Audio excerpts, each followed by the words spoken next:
पवित्र वसुंधरा महनाजपुर को नमन करता हूँ और हमारे गुरु तुल्य गार्जियन स्वरूप इस कार्यक्रम के संचालक महोदय पप्पू भैया और पप्पू सिंह और सभी सम्मानित भाइयों को मेरा सादर प्रणाम है, नमन है, वंदन है।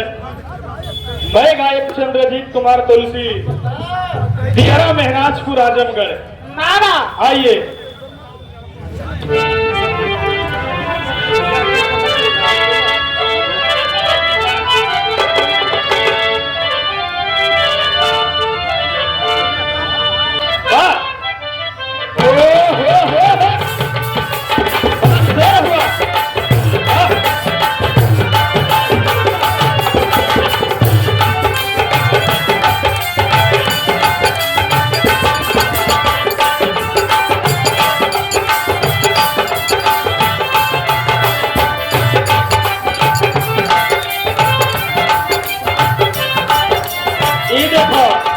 हालांकि पाबंदी बा समय में रही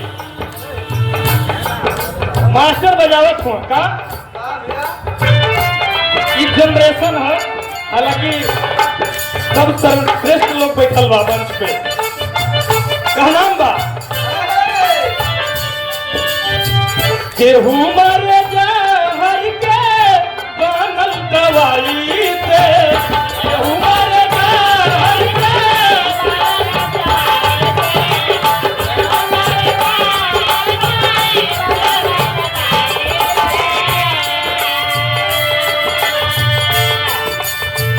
केहू मर जहर के बनल दवाई से, हम तो मर जाई बिसरा तोहरा जुदाई, हम तो मर जाई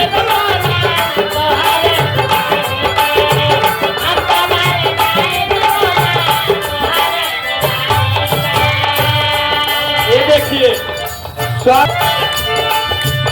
कमी न पूरा तोहरी वही कमाई से।